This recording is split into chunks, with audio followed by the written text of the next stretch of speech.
What's going on, guys? My name is Schwinn and welcome back to the channel. If you're new to the channel, don't forget to subscribe and hit that notification bell, that way you don't miss another video. And if you're already a subscriber, thanks for stopping by. So I've been doing this DoorDash Uber thing for about close to like 2-ish months now. I don't claim to be a professional at all whatsoever. Honestly, if they had like audits or check-ins, anything like that, your boy would be out of a job. However, all that aside, I do feel that, with the experience that I do have under my belt, I believe I can provide you guys, just a little bit of the basics, some do's, some don'ts, tips, tricks here and there. So basically, that's what this video is going to be about. Please take what I say with a grain of salt. These are not like strict laws, strict rules that you have to abide by, but it's just things that I've came up with so far that I found helped me throughout my days of days of stress. Also, please take note that these are not in any sort of order of importance or anything like that. I'm just, as I come up with them, I'm saying them, so just go with it. If you like the video, give it a thumbs up. You already know what to do. Other than that, yeah, let's get right into it.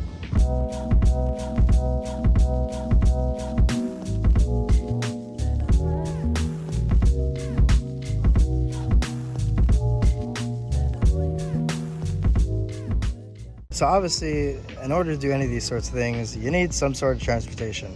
Whether you have your zapatos, your bicicleta, or a carro. That's not mine, but it's an ugly car anyways. It's a no-brainer that you obviously, like I said, you need some sort of transportation to do this. So yeah, go get some. Other no-brainer is your handy-dandy bag. It has to be insulated, thermalated, quadrupolated, levelated, has to be waterproof-lated, and all that lated. Why do you watch these videos? I personally own the PX V.2 Mach 7 armor, bulletproof resistant, water resistant bag. It's actually from the future, from 2050. Shh, don't tell nobody. If you don't have the most amazingest bag in the entire world or the entire universe like I do, you can just go get yourself, a regular insulated bag or a thermal bag, whatever the fuck they're called, as long as it has this foil stuff to keep it hot and warm and saucy in there. If your bag doesn't come with a bottom, even though mine did, I'm just showing this for an example, usually put something on the bottom to keep things, nice and flat, whatnot. Always have something. I use this blanket right now, it's just flat because there's nothing in it. I usually use things for negative space. So let's say you just have a small little bag here. When you're doing turns, you don't want that bag to slide around or fall over, stuff like that. You just want something to keep it nice and tight up against the edges of the bag, so spills and accidents don't happen, because we don't want that, right? Because it's going to take away from our tips, and we got to be the best dasher in the world, right? So those are obvious ones, bag, bike, car. I almost fell over. If you're riding a bike like me, make sure you got yourself a helmet. I personally like to wear some gloves, because when I'm riding long distance, my fingers be going numb as fuck sometimes. So these gloves are perfect for me because they got like this like gel right here, and that's the exact spot where there's like always the most pressure when I'm leaning on the handlebars. That's where it does it for me. So get you some gloves. So a couple things that I did not take in mind when I first started is the amount of battery that these apps drain on your phone is absolutely ridiculous. Like, I'm telling you, it is mind-blowing how fast your phone will die while these apps are online. That being said, another must-have is a power bank. Anyone will do, just enough power to... I personally always want my phone at the very least 75%. If it's not 75%, I plug that shit back in. I don't care.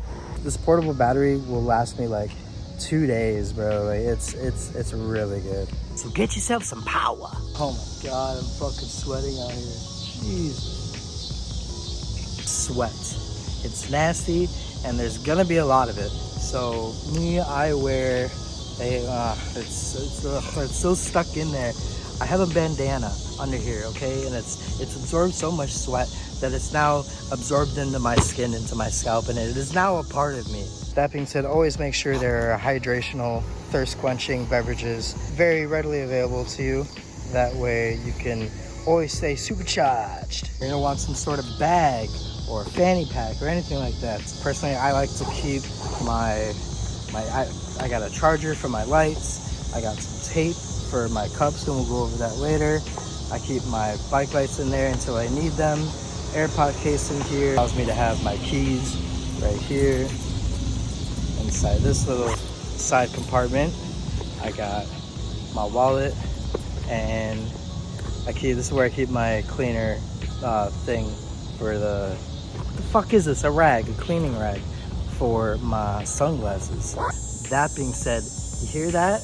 Those are the cicadas telling you that it's fucking sunny as fuck out here. So get you some shades, bro. I've been through get decent shades, because I've been through 3 or 4 different shades now for no reason. Simply because these Amazon reviews are so ugh. I'm not getting into that. That's a whole video in its own. If you are riding a bike, you must absolutely have lights for the nighttime, because that is very, very dangerous and we don't want you to get hurt. I'm even thinking about going a step above and getting those reflective vests that, a lot of the utility workers and stuff wear. Because trust me, dude, these drivers, there's some crazy bikers out there, I'll tell you, but these drivers, man, I have some 60-year-old men out here driving like they just got their license. It's bad. And if you have a bike, you have to have a lock. You gotta have. Now, as far as taking orders, you usually want to make sure that you're only accepting orders that are no less than about, I usually do $2 per mile. That's my cutoff, but to each their own. You gotta figure out what's good for you, what's not good for you, and that's one thing that's very key to all these tips and tricks as well. Some things may work for you, some things may work better for others, some things may not work for you. So use whatever's gonna work for you and what's gonna benefit for you. And if you're happy, I'm happy. Always, always lock your bike. I don't care if you have to use 10 locks, use all of them.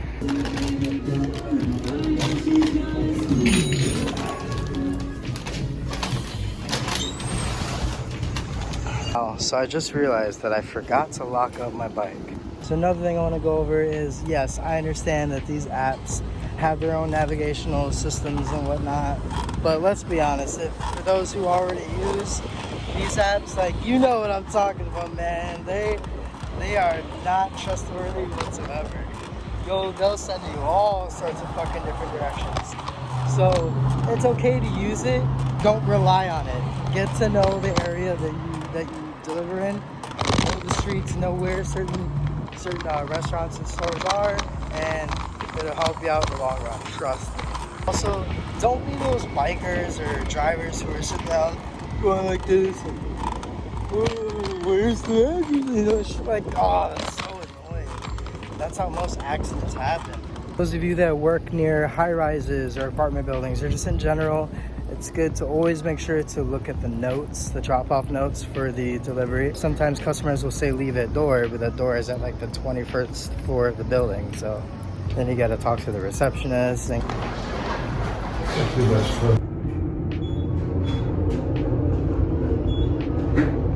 Another annoying thing is when people put details about the food or the order itself in their drop-off notes. What they don't realize is that we don't get those notes until after we've already picked up the order and we're on the way to the house. So at that point, we can't get you your extra sauce packets or your extra napkins or whatever it is that you wanted. We can't make sure that there was no pickles. Well, first of all, there'll be customers that take it out on us. That we don't make your food, dude. We don't make the food. We just deliver it. So don't get mad at us if your burger came with cheese and you didn't want it. Don't hate the play, hate the game, bro. Also, going back to the navigation sort of thing, always make sure, double check, when you're using, for example, when I use Google Maps, right? And I get an order, and usually it's for the drop-offs, and I go to and I press navigate. It's always usually let's say the address is 3614. That on Google Maps it'll show 3617.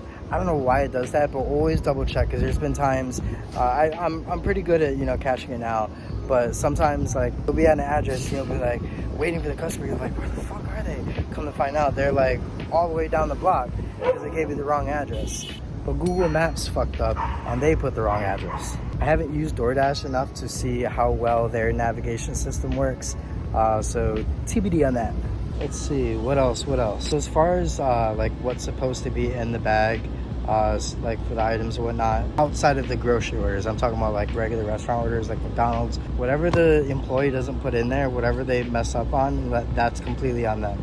Like, it is not our job. We're actually not even allowed to open up the bags and reseal them just to be able to check if your food is the exact way that you want it or you have the right items in there. All we have to do is just make sure, double check that when you're getting the order from the employee, double check the receipt, make sure the name matches with the order on your phone, and that's really all you can do. I'm sick and tired of customers complaining about things that we have no control over. Like, it's ridiculous, and then they ruin our tips and they ruin our ratings for things that if you don't like the way your steak is cooked, then cook it yourself. What else? Make sure that you have the proper gear to actually handle the food and the drinks while you're on the road. Make sure you have cup holders, and those cup holders have cup holders. Some restaurants fail to put tape or stickers over the drinks, so it's a good thing to make sure that you have your own. I personally, like you've seen in my other video, I keep tape like this handy at all times, just in case a restaurant does not provide the things they should be providing for us. I know some restaurants like to say that's not their job, but those are the restaurants that don't have enough money for the product. Like, if you're not going to have your own delivery service and you're going to rely on us to deliver your stuff, like me as a business owner, I would make sure that I have everything that you need to get my food and my drinks to my customer properly and safely. Just in case they don't provide you with the right stuff, always make sure that you have some of your own. Some people use tape, some people buy those those fancy little like stickers that say thank you for number one rule, absolutely number one rule for DoorDashers and delivery drivers in general: do not ask for tips. Tips are not mandatory. They are up to the customer 100%. If you fuck up the delivery, 100%, it's going to reflect on your ratings and your tips. If you do everything you're supposed to do, 100% successful delivery, it's going to affect your ratings and your tips by like 50%. Basically what I'm trying to say is people are quicker to point out the bad things that you do instead of the good things that you do. And that's just the way of life, so you're going to have to deal with that. As far as like hot zones, hot spots, whatever you want to call them, don't stress too much about those, to be honest. I'll have days where sometimes I will stick around the hot zones. Sometimes I'll just let the app take me where it wants to take me. And I've had successful days with both. I've had bad days with both. So in reality, it just, it all depends on the day. It depends on the market. So don't stress too much about where you are, at what times and whatnot. Just as long as you're out there. My motto is just as long as you're getting deliveries, as long as they're coming in and they keep coming in, they're consistent, then you're good. But that is to say that you do have to sort of learn your market. For example, I've learned that there's Cubs games. Just because there's a Cubs game going on doesn't mean that it's going to be busy in that area. People are at the game, they're not ordering food. It's not until after the game, and even that's a hit or miss, because people will either go out to eat or go to the bars after the game, or they'll go home and they'll want to either cook or order food. You never know. So you just got to learn your market. Learning your market is not really something that's teachable. You just gotta figure it out on your own. Figure out why the good days are the good days, where were you, what were you doing, type of stuff, and why the bad days were bad days. People think that you gotta have to sit in the hot zone. You have to sit there because it's the only place that is getting orders. But and then you're sitting in a hot zone for 2 hours wondering why you're not getting any orders. You know why? Because everybody else is thinking just like you right now. Everybody wants to be there. So now that one little spot is congested with more dashers than needed. Then you don't end up getting any orders. It's just at a standstill. And that's a problem that people run into. That's a problem that I've ran into personally quite a few times. Not gonna say I learned my lesson yet, but we're getting there. This is a learning experience for both of us, okay? Going back to the delivery instructions sort of thing, if a customer says leave it at the door, dude, just leave it at the door, take your picture and move on. There's no need to knock. There's no need to, get the customer's attention any sort of way. They know the food is there. They're getting notifications on their phone. I'm sure you've ordered food before, you know how it is. If it says hand to me, don't be so quick to just drop it and leave. You know you're not gonna be able to take that picture, so just wait until you actually give it to the customer. That way they can't complain, even though they probably will, because those are the customers we all love. Just make sure it gets in their hand before you leave. I don't know, guys, I'm running out of shit. Help me out here. I've gone over gear, I've gone over keeping the food and the drink safe, I've gone over delivery instructions. Obviously, when you're riding, always be like 5 blocks down, meaning don't just like be in a little bubble getting to your destination. Always make sure you're looking at, you know, like I said, there's crazy bikers, crazy drivers out here. I've been hit by a car before. I've slipped and fell before. Like, things happen, dude. So like, don't think that you're the best driver out there. Don't think like I was always taught, always think that everybody else is the worst driver in the world, and you can never do worse than that, hopefully. Please. The other thing is, people think that just because they're sitting in a hot zone and they're not getting anything, that maybe I'll just drive around the block a few times and I'll get something. It doesn't work like that. Like, the algorithm is the algorithm, and you're never gonna learn it. They're never gonna teach us. So just sit still and fucking wait. If you sit for too long and you haven't gotten anything, maybe it's just not gonna happen today, you know. But I don't think driving around is really gonna help. I could be wrong though. Like I said, whatever works for you. I guess we can go over some etiquette. Obviously, don't be a piece of shit. Simple pleases and thank yous go a long way. I'm not saying you have to have a whole one-on-one conversation with the employee or the customer, but be quick, be prompt, and there shouldn't be any problems. If you are delivering alcohol, please do not, if the customer does not have any proper valid form of identification for you to complete the delivery, do not complete the delivery. Take that shit back to the store and tell them to buy it themselves. Let's see how far that gets them. Fucking around with the alcohol side of things is probably one of the easiest ways to get deactivated on this app. So just don't be an idiot. Shop and pay orders. I hate them. Look, I'm telling you right now, if you do shop and pay orders, man, better make sure you wear those lucky underwear, because you're gonna need them, big fella. I'll say the number one thing for these shop and pay orders, man, never trust. On the app, it'll tell you like what aisle the certain items are in.